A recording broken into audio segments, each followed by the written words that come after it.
You know, as a health coach, we do a lot of work with the mind. It's one of the 6 macro habits of healthy living is managing our mind, because there's a direct relationship between our mind and our body, as we all know.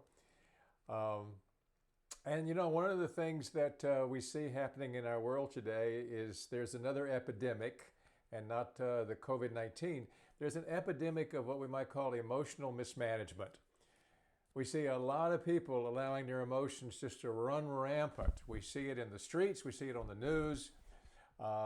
People get triggered, and all of a sudden it's like those emotions show up in their head like an uninvited guest, and they say, yeah, come on in and let's just fight for a while.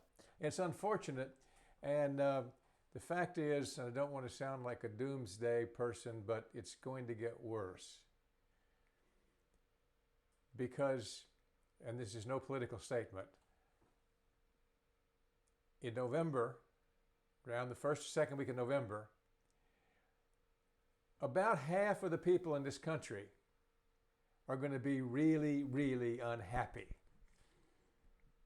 Now, we don't know which half that's going to be, but we do know that about half of the people in the country are going to be really unhappy. Not only are they going to be happy, some of them are going to be very angry.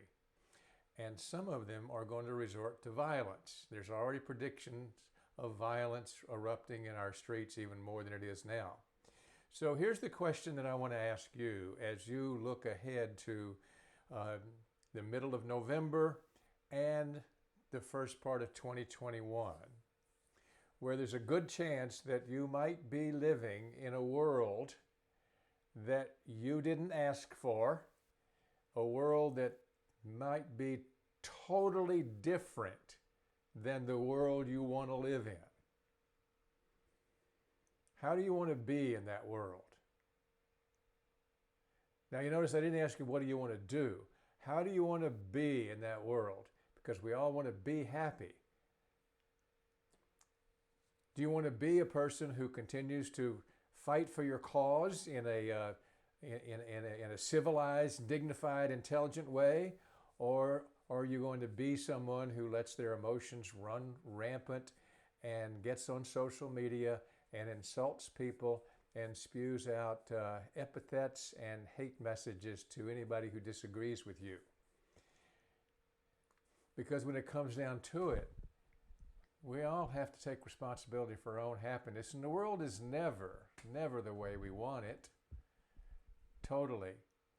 So many of us are going to be faced with a challenge in January, is deciding how we're going to live in a world that we don't want, and we didn't ask for, and we didn't vote for.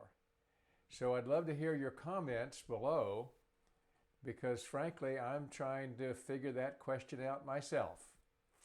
And I would love to get some ideas from you on what your thoughts are.